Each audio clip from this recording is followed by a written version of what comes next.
tuned in to EWC Cultural News Today, hosted by Amber Rodriguez.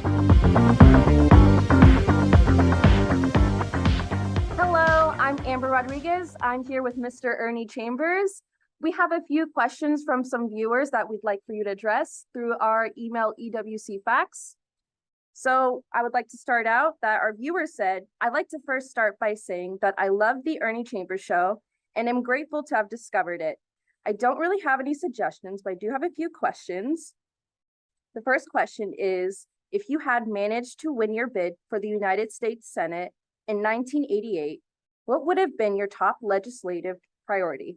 What would be your priority if you were there now? First of all, when I ran for the U.S. Senate, it was as a representative of a political party called the National Alliance Party, and therefore I didn't have to register as a Democrat or a Republican. So had I won that race, I would have been unattached when I went in the Senate. You're either Republican or Democrat, some are independents and so forth, but I wouldn't have been subject to the Republican leadership or the Democrat leadership. And I would tell people when I first got there, I am here, and then give the circumstances. So I'm sent here to do the very best that I can. If the Republicans were doing something I agreed with, and they wanted me to caucus with them on that, and they could tolerate me, I'd work with them. I would work with the devil himself over here, or the angels over there, if they were going in the direction that I believed in. But being realistic, I knew that one man cannot get that much done in the Senate, even if he was a member of a particular party.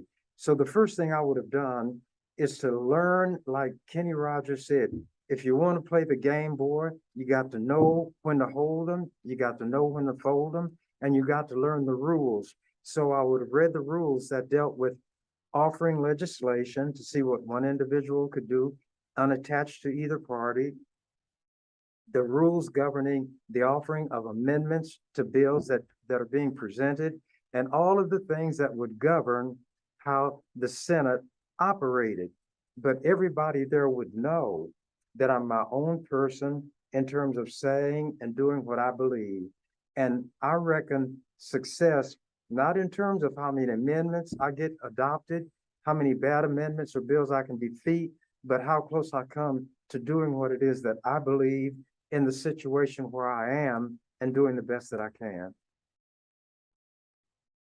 Do you think you would have had the same impact in a bicameral like every other state in Congress as you have had in the Nebraska legislature? It would be totally speculative, but I doubt that because people in Nebraska are so backward, but people are backward everywhere in some of these legislatures.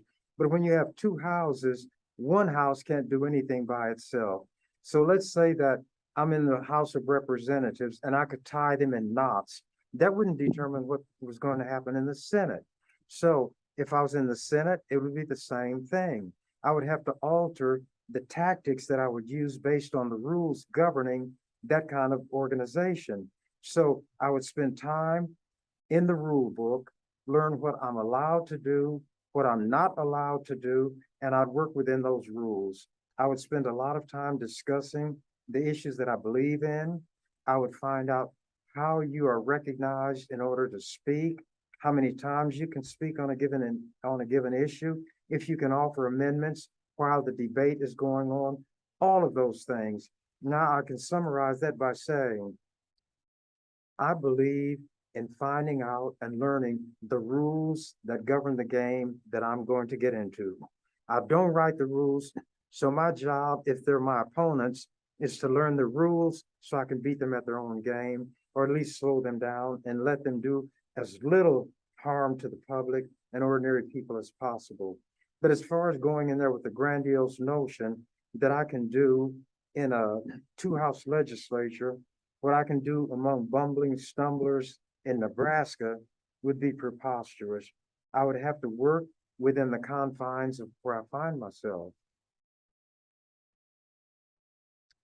So you mentioned your opposition in term limits in an interview with Fred Knapp. I've always thought term limits were a good thing until I listened to what you had to say about it.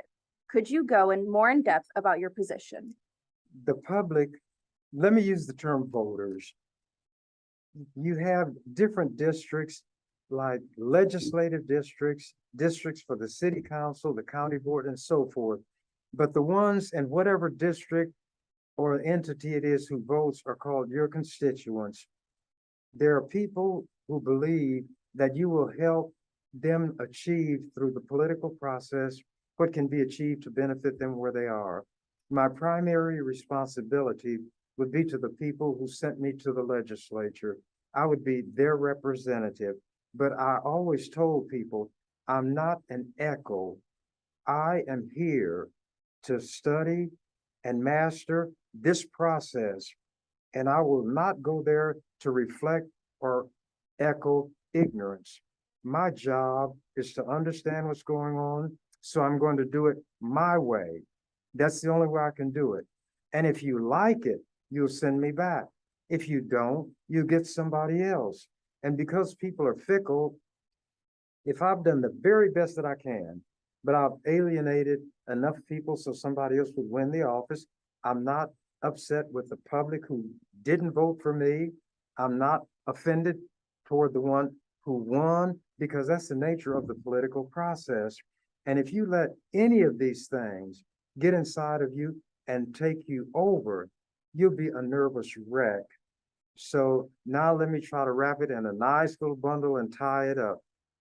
There were many people who couldn't stand the sight of me, couldn't stand the sound of my voice, but they wouldn't vote for anybody other than me, because whereas they may disagree with me on 9 issues, they say, but when it comes to my issue, nobody will handle it like Ernie. So there are different times on different issues that some people sound like they think I can walk on water. And then on other issues, they'll sound like they wish they could put me under that water and drown me.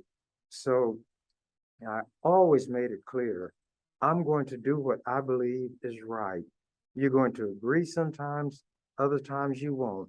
But I'm not going to go down there and echo and try to go along to get along. I'm going to do the very best I can with what I have to work with. And I try to give analogies so that if my explanation isn't clear, I will say, let's say that there are 10 issues and you agree with me on 9 of them, but that one you disagree with me on means so much to you that if I don't come down the line on that issue the way you want me to, you'll vote against me. That's what elections are about. And when I was on a program with Channel 22 where people could call in, I explained that I am not offended if people don't support me politically. I knew before I got in office how people are fickle. They'll say one thing to your face and do something behind your back. But I said, nobody will know how you vote in the voting booth. So don't feel like you have to come to me and lie and say you voted for me if you didn't, or say you voted and you didn't vote at all. You are entitled to secrecy and privacy. So I'm not going to ask you if you voted for me, or if you happen to tell me you didn't. I say, well, that's what this is all about. But if there are people out there who think they can do a better job and they don't know the process to go through to get on the ballot, I said, I will explain in detail, and you can let me know that you're doing it so you can run against me. Well, I ran against somebody and I won. So I'm probably what the people in Latin call a rara avis, a rare bird. I really am what I am, and that's all that I am. But when people find out what it is, well, at least for half a century, they liked what they saw enough to send me back again and again. And were it not for term limits, I would be in office right now. And I said that to come back to this question. The public or the voters should have the right to vote for whomever they please, as often as they want to vote for that person, or for as long as they want to vote for that person. In Nebraska, they made it clear they were voting for term limits to get rid of Ernie Chambers, and that was their watchword. There was even a national organization called Term Limits United or something like that. National, they even got involved in trying to get me out of the legislature. So when they succeeded in getting term limits, they ignored me when I said, you're cutting off your nose to spite your face. I cannot be in the legislature forever. The legislature is the only branch that represents the people directly. Now, you white people who hate me are not really putting me down. You're putting yourselves down because you're saying this man is so powerful in our organization under our rules that we can't control or corral him. So we're going to take the basic fundamental law of this state, which is the Constitution, and we will change that Constitution to get rid of him. All right, you change the Constitution, you get rid of me. Now what have you got? You've gotten rid of all of the others. The ones that you liked are going to be thrown out after they serve 2 terms. Then you begin to have regrets, but it's too late. I mentioned those kind of things at the time. And the reason I'm kind of elaborating on this, the US Supreme Court in some of its cases dealing with voting said that the right to vote is more than just marking a ballot or pulling a lever. It is a fundamental right that undergirds democracy. They even use the term human right, which means that by virtue of our being a human being, this right attaches to us and nobody should be able to take it away. So when you look at the value of the vote, you throw away your right to vote for whom you please and trying to get rid of one man. So this person, along with others who thought that term limits was a good thing, had not thought of it beyond it's going to kick Ernie out of office. I would even tell them on the floor of the legislature, and when I'd be invited to speak on campuses, they'd always ask me about term limits. I said, no man or woman should be elevated to such a point that the governmental structure is focused on that one person and trying to get rid of him or her. Once you do that, you've crippled the legislature, and that's what happened. It can never get the strength again unless they get rid of term limits, because nobody stays there long enough to be a factor like I was. I went there ready to run full speed ahead. Others, they began to catch on after 2 terms what the legislature is about. And then when they are about to be term limited, they'll all come to me. Now, when I say all, even the ones that oppose me, they say, Ernie, I think term limits is the worst thing in the world.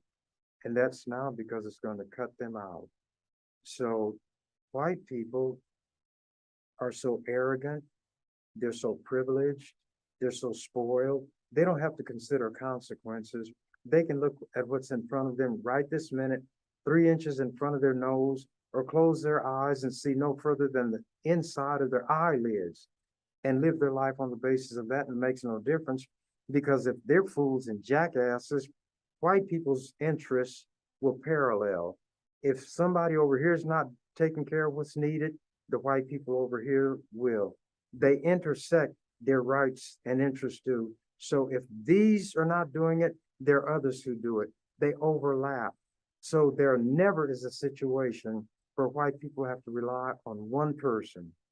But for us, as Black people, if you have that strong voice and that voice is silenced, nobody else is going to take it up and speak in the way that that person did.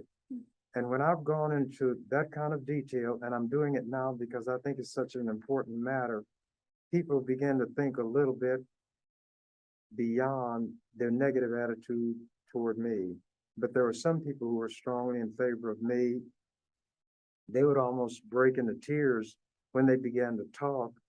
And it was because of the hard work that they thought I had done and what I'd achieved. And I said, well, look, you're the flip side of the coin from these people. You're putting too much faith in one man.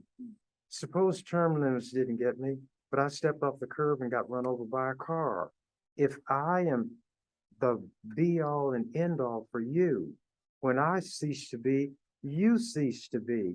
Let me be the horse that you can ride, but don't let me be the only mode of transportation you have. And that's why I would answer that question. Do you think term limits will ever change? I really don't know. If white people change, term limits will be done away with. But there are some states where they backtracked. I don't know all of them. But once I'm out of the picture for good, and they probably won't believe I'm out of the picture until I'm under the ground if I ever die. I don't know that I'm going to die. I should probably die because every human being, everything physical, everything that has life is going to come to an end. They might decide that the purpose that we had for term limits is now buried. Let's go back to sanity and undo term limits and let any person who can obtain the votes for the constituency that he or she represents go and serve as long as that constituency wants him or her to be there. After all, what business is it of me what goes on in your house and vice versa? So if the people in the 11th legislative district wanted to keep me there forever, what business is it of the white people in the other 47 districts, 48 districts? We comprise overall, at that time, we did less than 4% of the population. Less than 4%. And one man had such power, spread such fear, that the people in Nebraska told everybody who was watching that the only way we can deal with this man is to change our whole government. And if it means subverting the legislature, allowing the judiciary and the executive, meaning the governor and the courts, to run roughshod over the people, it's worth it because we got rid of him. That's sheer stupidity. In fact, it's madness. So our next question is, what is your opinion on Bernie Sanders? Do you think if he were to run in 2024, he would win? And what do you think is keeping him from getting over the hump? Would you consider being his running mate? I don't know much at all about Bernie Sanders. He was kind of a flash in the pan, and white people, and I keep mentioning white people because they dictate everything when it comes to politics because they have the numbers. They jump onto fads. Whatever the fad of the day is what they go after. That's what Bernie Sanders was. He was the oddball, and some people who were looking for something different supported him. But as you know, he didn't make it over the hump. I don't know enough about Bernie Sanders to give really an opinion about him one way or the other. And I won't adopt an opinion based on what other people tell me. I wouldn't be anybody's running mate. I'm not interested in being in any branch of the national government. When I ran for the Senate, I knew I could not win. There was no chance, but it upset the apple cart in Nebraska because people didn't know from where and from whom I would draw votes because I was not running as a Democrat or a Republican or an independent, but as a member of the New Alliance or National Alliance Party. They didn't know where the votes would come from for me. But there is no large enough constituency of white people to put me in any office. There are some who strongly favor them. Sometimes a lot of them favor me, but not enough to put me in any office where the outcome is determined by the number of white people voting. I am realistic. I know how greatly disliked I am. And I don't see people's favor, their approval. I'll never be the most popular anything, unless we say the most popular one to be hated. I got that hands down. But some of those who hate me the most wind up coming to me for help, and they tell on themselves. They say, I voted for term limits and so, and give me every reason not to help them. So they say, why do you, I say, what do you come to me for then? That's your attitude toward me. They say, hey, well, now I know that that's not true. I know you'll help anybody. And if you decide to help them, you'll do more than anybody else. I've got letters to that effect. So everything I say, I can document. There have been articles where they would have people who would give that opinion. That they're so many and so many years old. They used to think this about Senator Chambers, and on that issue over there, I think he's nuts. But on this issue, he's my man. And that's the way people are. We have to realize if we're going to be dealing with the public, whether it's in a formal way, like politics, or if you're going to be an entertainer, a writer, or any field where you are concerned or interested in what the public has to say, be ready for them to, like with Jesus, one day say Hosanna and be putting down the palm leaves, and you come to town and they Hosanna and praise you. Then the following week, they crucify you. You cannot let what you are ultimately be determined by other people. If they have indigestion today, then they're going to behave like somebody with indigestion, and they might say things to you that you never thought you would hear from them. You've got to follow not the ABCs, but the CBA. You conceive it, you believe it, and you achieve it. You believe in yourself, you trust your judgment, you never give up, and you never quit.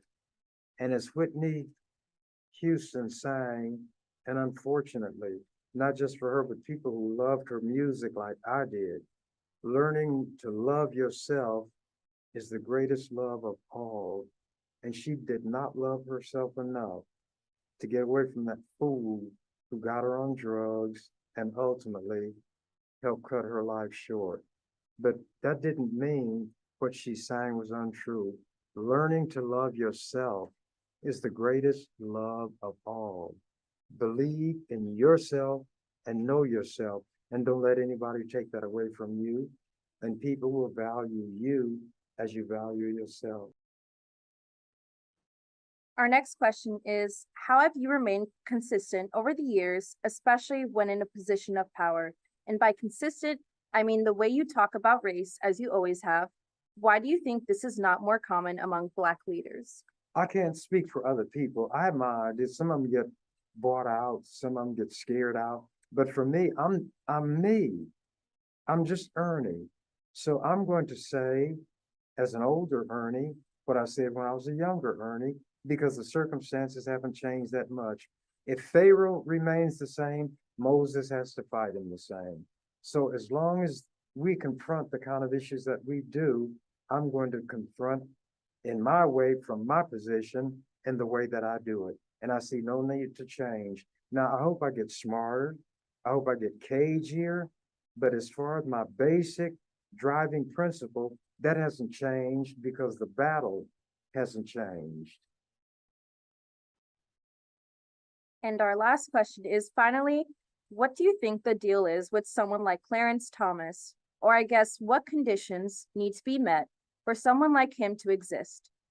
Do you think it is interesting that he left out Loving v. Virginia in his list of cases that should be revisited? Well, some people don't know what Loving versus Virginia was. This white man married a Black woman, and they lived in Virginia, and it was against the law there. So they had to go up north, and if they'd have come back to Virginia, they would have been prosecuted. So when the Supreme Court looked at it, they approved of interracial marriage. Well, Clarence Thomas married a white woman, and she was his mistress.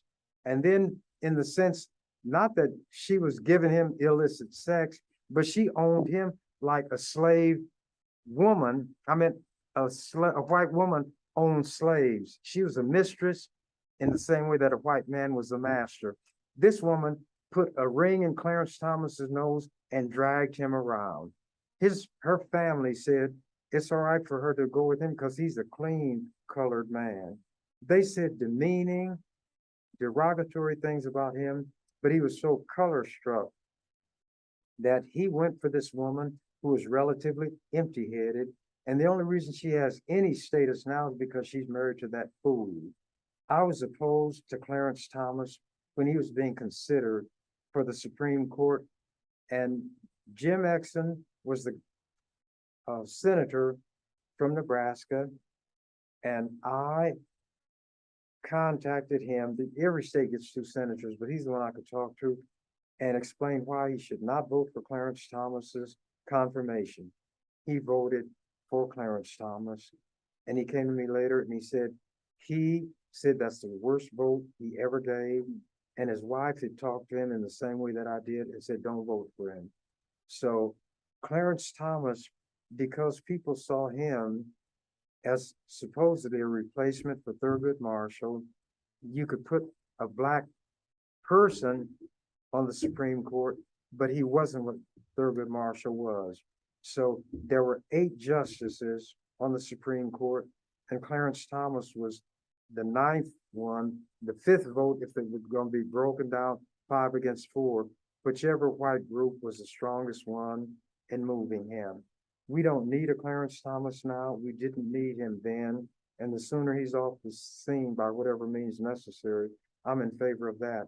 His wife, Jenny, is one of those who says that the election was fraudulent, that Joe Biden is not really the president, that Trump still is, and that committee studying that attack on the Capitol on January 6th are going to ask her to testify.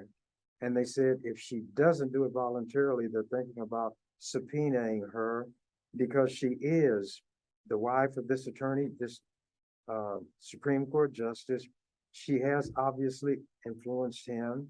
He has taken positions that are detrimental, and some of his decisions, as they're the kind, the only time he's allowed to write an opinion for the court is when he's going right down the line the way the white people want it, and it's not that important a decision, so it's not going to make any difference. But in this instance, where they wanted to overturn abortion and suggest other things that have become protected because the Supreme Court said that they should be, and you don't find mention of it by the founding fathers, as they say, or other legislation, those cases should be revisited to get rid of all of these so-called rights that were created by the Supreme Court. But as the questioner mentioned, Loving versus Virginia, it's had to do with whether or not interracial marriage is legal. Well, since he's married to a white woman, he certainly doesn't want them to go back and undo that. But here's the question that everybody ought to ask: if they're serious and if marriage means anything, stability of society means anything, for a long, relatively long period of time, same-sex marriages have been lawful. In some states, even before the U.S. Supreme Court said nationwide, they're lawful. What is to become of those people who've been married, same-sex marriages? They've adopted children. Are all of those marriages suddenly illegal? Those people now are in a relationship that has no legal standing.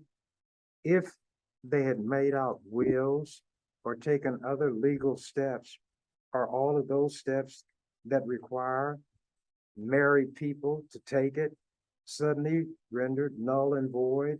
There is so much confusion that would result, but these white people are so hateful, they don't care about that. It's why somebody like me who studies their constitution and their laws will be able to run them in a corner, because I take seriously what those things say. Not seriously because I believe they're going to be extended to us when it comes to rights or privileges, but so I have a stick to beat them with that they put in my hand by writing their laws and constitution in the way that they did. We'll just have to wait and see how all of these things turn out. But what I hope is that young white people will see what their elders have done. There are a lot of younger white people who belong to the LGBTQ community, and they will not want to see this going back to where there is legally allowable discrimination, the taking away of rights that they enjoy now by virtue of statutes that say you cannot discriminate based on sexual orientation. If all of those laws are done away with, then all of the discriminations that were outlawed can now be imposed. There are companies that are run by religious people, families, and the US Supreme Court said that if they do not want to give rights to women, if they don't want to allow insurance to be provided for them as they do males, that's not unconstitutional because that's what they want to do. If they want to discriminate and not hire somebody because of sexual orientation, they can do that also. This is an insane Supreme Court. But since Americans don't read court decisions, they don't read newspapers, they don't read magazines that are critical when it comes to analyzing social events, they have no idea of the danger that this country is facing. And if it falls apart internally, there are others outside of this country. There's China, there's Russia, there's North Korea. Now, they call the Axis powers Mussolini and Hitler and any others that went along with what they were doing. Well, if you had North Korea, which has international ballistic missiles, nuclear that can reach the United States, China, a nuclear power, Russia, a nuclear power, and they see that America is the biggest hindrance to them doing what they want to do, they could wipe this country off the face of the map. And that's what these white Americans need to realize. What they do here is not done in a corner. There are strong forces around the world. And if Russia or North Korea decided they wanted to knock out the power grids in America, they could do that.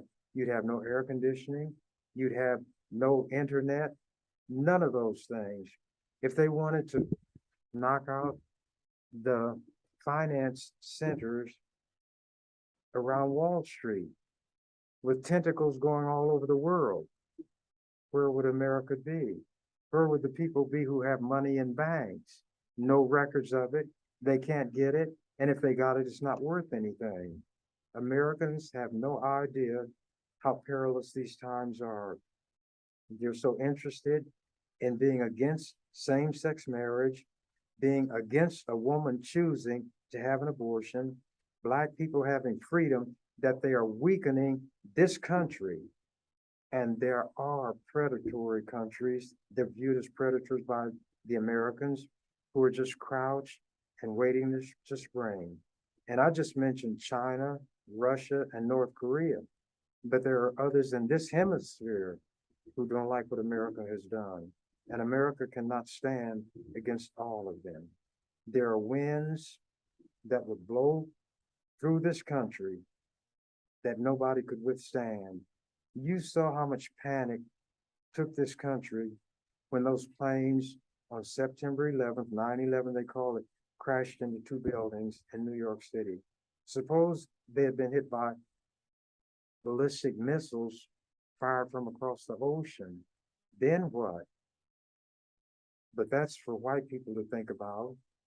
And when it begins to happen, as the spiritual song says, they run to the rocks to hide their face. The rocks cry out, no hiding place down here. And this is how I'm going to wrap up my answer to that question. There's an old spiritual, and when I look at all these forest fires all over America where there are forests, these huge sequoia trees are in danger of being destroyed. All over Europe and other parts of the world, the forest fires are breaking out, burning millions overall of acres of trees. These trees take carbon dioxide and produce oxygen, and the impact is going to be felt around the world. There's an old spiritual that said, God gave Noah the rainbow sign. It won't be the water, but the fire next time. And the fire is burning all over this country and all over the world. And if it seems like I'm not concerned, my concern doesn't mean anything. But these white people who've been privileged, had everything their way. When their houses are destroyed, their buildings are destroyed, their money is gone, their computers don't work, the rogue cops are going to be able to do things that they couldn't do before. They're going to wonder why they're so interested in depriving other people of their rights that they ignored the fact that the lion and the wolf and the bear had formed an alliance and are going to end it all together for all of them. And will I be pleased? I'm not pleased when any human being dies. I wouldn't even want to see Hitler burn somewhere forever. It's not in me to be that way. But there might be a corpuscle or two somewhere deep in my psyche that will say it's good enough for them. And they say, well, you're going to die too. Well, these white people are going to kill me anyway. They'll just go with me. And that's what they're confronting. Not because I say it, but I say it because that's the way it is. Our viewer would also like to comment, thank you for taking the time to look over my questions and keep up the good fight. Now we're going to transition to talk of COVID. COVID is still here. COVID is still alive. And we have a few questions for you about that.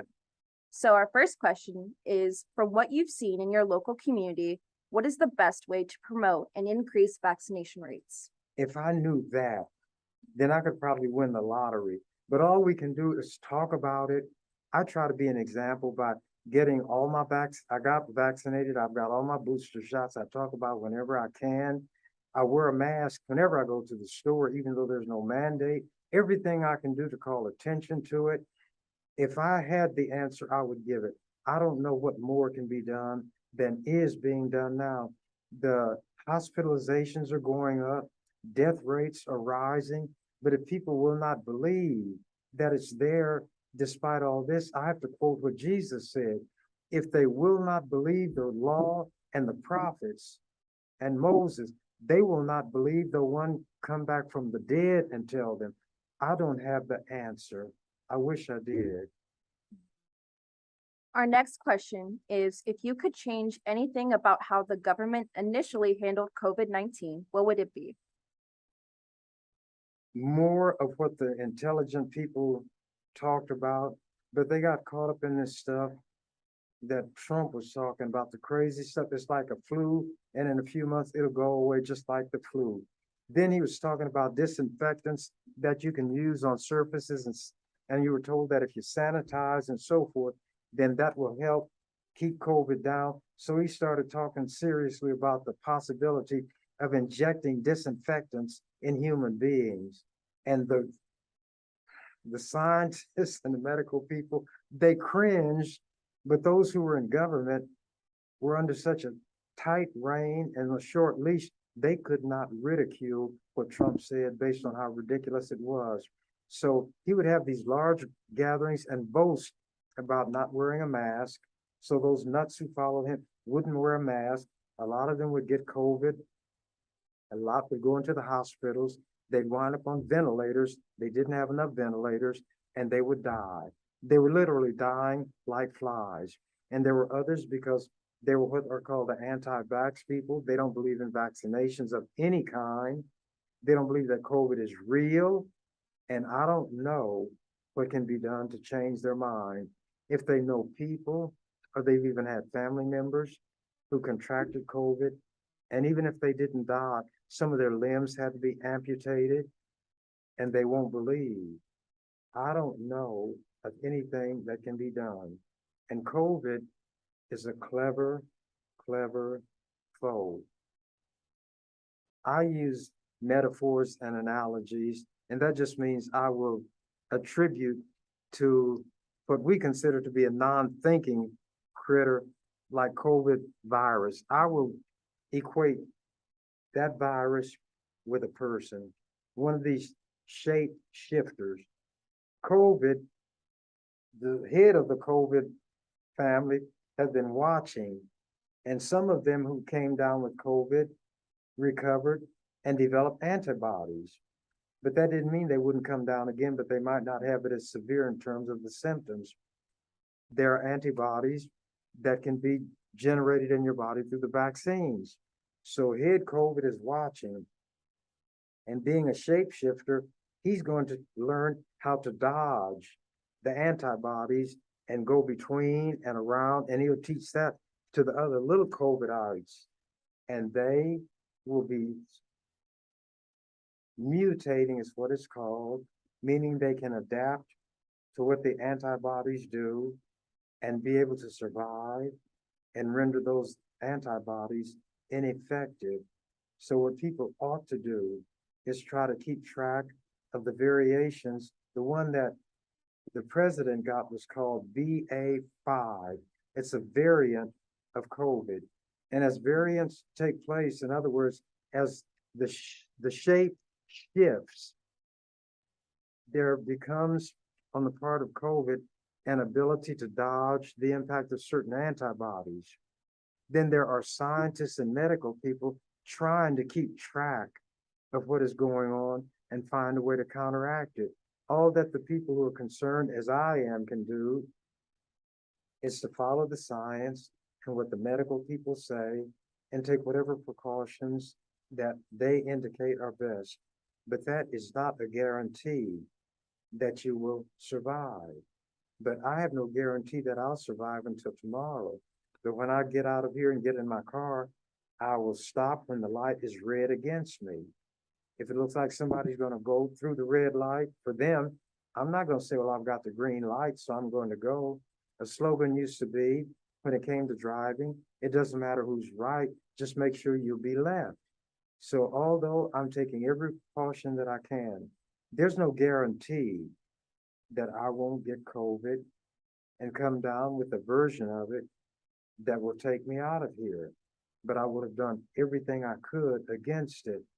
I've indicated when I've talked at forums where people were present, if they have any respect for me and what I say, the thing that I recommend is not going to harm them. So do as I have done and give yourself every chance to survive. If you will buy a lottery ticket with one out of several million chances of winning, you've got a more likelihood of being struck by an asteroid on this earth than you have winning that lottery. But now, since the grand jackpot is over $1 billion, people are running out by, I guess, millions, hoping that I'll be that one out of these hundreds of millions who will win. Well, if you do that with the lottery where you know in the beginning it's not likely that you're going to win, why, when it comes to your health, the welfare of your family, your friends, little children, you will not take the precautions which give you a better chance of not coming down with it, not infecting those who mean something to you. I don't have the answer. I will readily acknowledge it. But if people would just recover some degree of mental balance, stop rejecting science and the medical professionals because they are against vaccinations, they're against women having rights, they're against the LGBTQ community, they're against Black people in general. They've got to also be against what medicine and science will tell them, and they'll die. But there's nothing anybody can do when somebody refuses to be saved. Our next question is, since monkeypox is on red alert in the US, what do you think of COVID and monkeypox possibly mutating? I thought you were going to say marrying each other. I say, if they thought intelligently or could intellectualize, that's what they might do. All of these viruses, look, all of these are living entities. Even though they're microscopic and we can't see them, some of them are stronger and have a greater capacity to survive in hostile environments than human beings. Well, viruses mutate. When the body is attacked, then the immune system, to the extent it can, will send their troops and corral that invader and kill it if they can. But if the invader is too strong, then your forces, your immune system won't do it, and it needs help. If you don't get the vaccine and boost your immune system, then the invader kills you. Monkeypox, and they said they'd like to change the name of it because that makes some people reluctant to deal with it because it's degrading, so forth. It will behave, in my opinion, like any other virus. It will mutate, and if there is a vaccine for it, it will find a way, some variant of it, to maybe, and people who've gotten that vaccine, if they're not boosters, whatever, to go ahead and do its damage. Now, HIV, the human immunodeficiency virus, was killing people, and at one time was a death sentence. So then they found medications that could give a person with HIV a chance to survive. So it was not necessarily a death sentence. But you should take a test and find out if you might have it. And if so, then what can be done? In those early days, I took the test. What they do is take blood and then go analyze it. I notified the media that I was going to take that test and that they could cover it. And I was hoping by me taking the test, it would be an example for others. All of that I'm saying to indicate that nature loves all of her children, the viruses, the bacteria, and they are given tools by which they can survive. So it's going to be a constant struggle and a constant battle. Animals, which are not rational in the sense of being able to think and figure things out like human beings, are subject to dying out from epidemics among them until some antibody is built up, and they, as a species, can survive, even though maybe thousands of individual members will die. Human beings can think, and they can try to study and understand the capabilities of these viruses and bacteria and how they function, how they cause diseases, how they attack the body, which parts of it they attack, and try to build defenses. But the scientists cannot make people take advantage of these discoveries. So the people who don't believe in taking precautions will get infected, and they can be infected without showing symptoms. If they have little children, the children get infected, the spouse gets infected, the co-workers get infected, and by the time they become aware of it, for some people, it's too late. So if people could visualize in their mind the way I do, that these viruses are like the shape shifters, they're more elusive than Johnny Rodgers and Gale Sayers were on the football field, but even they would get tackled. Then they can give themselves a chance. But if they're not going to take the vaccinations, they won't make use of the medications. The only thing that's available for them is death.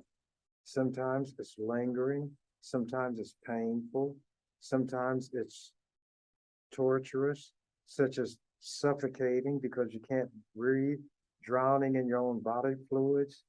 The terrible things that scientists and medical experts have made clear that these viruses will do are not enough to convince people, and no government is going to require that people be shackled and compelled to be vaccinated.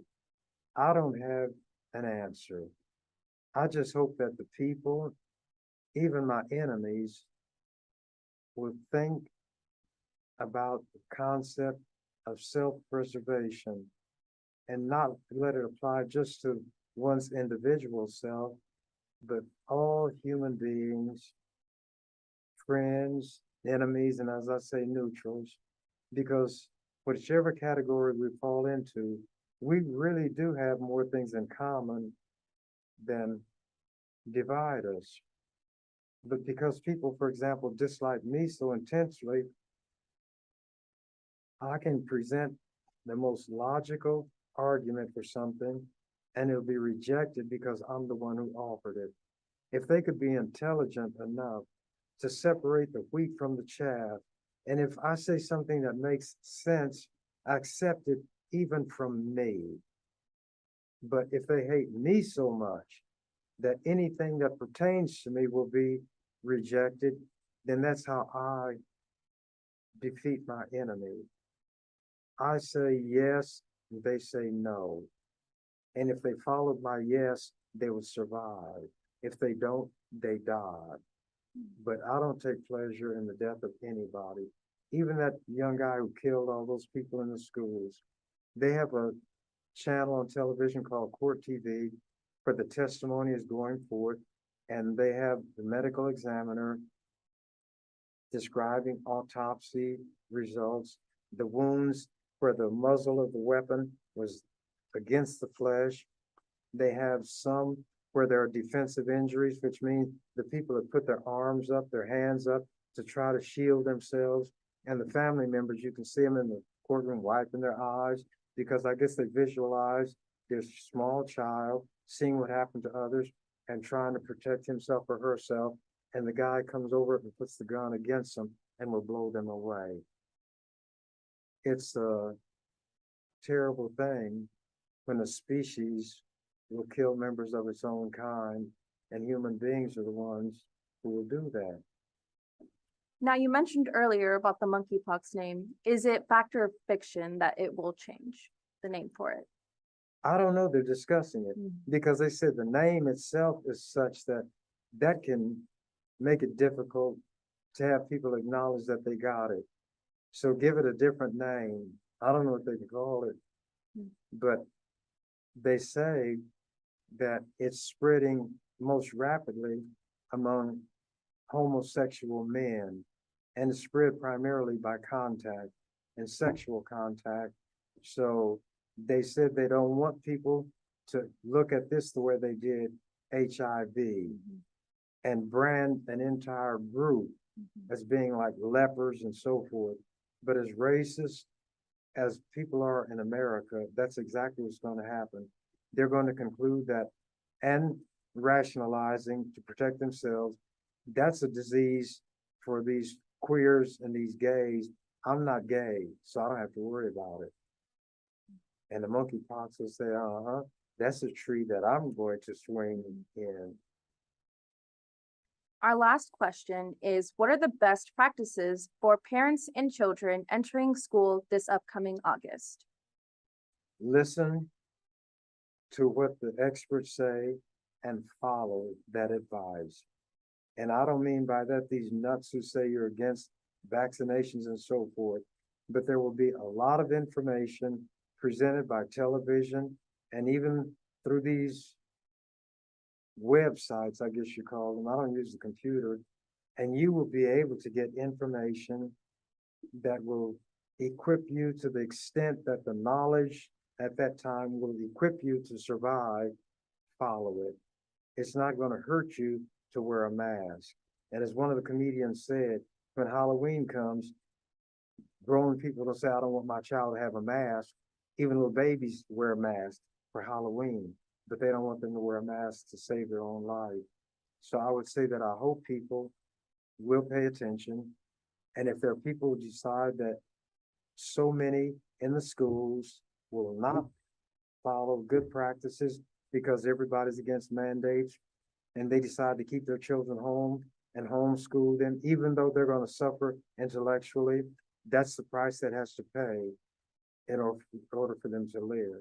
Because Satan said to God, and God didn't disagree with it, skin for skin, all that a man hath will he give for his life.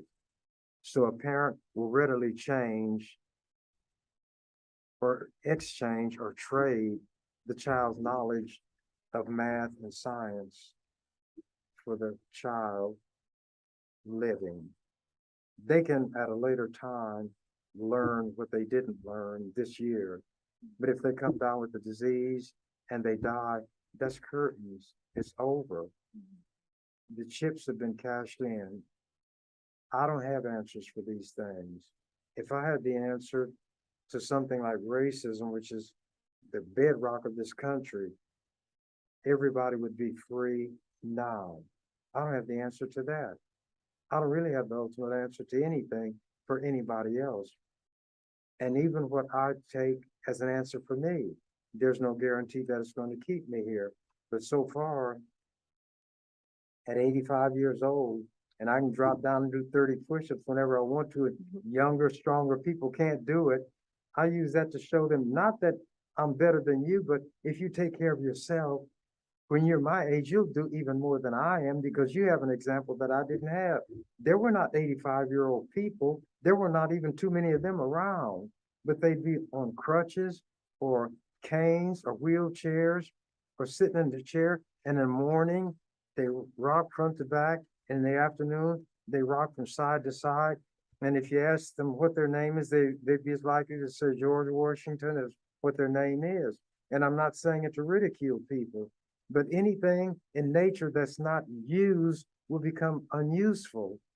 If you sit down and don't walk at all, even if you're young, your muscles will shrivel and you won't be able to walk. But if you make use of what nature gave you, it will strengthen. That doesn't mean you'll stay here forever. It doesn't mean your mind will always be clear. But as long as there are things I can do to keep my mind clear, I'm going to do it. I don't care what anybody else does. If exercising will keep my body strong, my immune system operating, that's what I'm going to do. People can mock, they can laugh. But as the expression goes, he who laughs last, laughs best. But I won't be laughing because I feel like that poem said, any person's death diminishes me because I'm a part of humankind. Therefore, seek not to know for whom the bell tolls, it tolls for thee. I'm among that thee. The bell is going to toll for me at some point, and I'm going to cease to be. But as long as I can be here, I'm going to be here. And in wrapping this up, Methuselah lived longer than any other man, 969 years, 969. And when time come for him to die, he was world famous because everybody knew how old he was. And so he got ill and he was going to croak. And they asked Methuselah, was there something he could tell people to sum up everything in his life? He said, I can sum it up in one word. And they said, Methuselah, what do you mean? You lived 969 years, and now the time has come for you to go, and you can sum it all up in one word. What is that one word? Methuselah said, already? In other words, that 969th year means as much to you as that 20th year. When you were 20, you would have said, I've got to go already. I haven't lived. Methuselah said, after 969, I've lived this long. I shouldn't have to go now. Life is precious and it ought to be respected. And not everybody respects it in themselves or others. Some people do. And some respect it so much that they want to do everything they can to preserve it in everybody, even their worst enemy, to make life not just an existence, but something that you live and enjoy. And I hope that, well, my hope doesn't mean anything, but we have had this interview. I probably talked longer than most people would, but I'm like, I always say, if the opportunity presents itself, take it and run with it. And that's what I've tried to do. Thank you for this interview, Mr. Chambers, and your insight. If viewers have further questions they would like Mr. Chambers to address, you can email us at ewcfacts@gmail.com. You've been listening to EWC Cultural News Today, hosted by Amber Rodriguez. If you'd like to make suggestions, email us at ewcfacts@gmail.com. That's ewcfacts@gmail.com. This has been an EWC Communication production.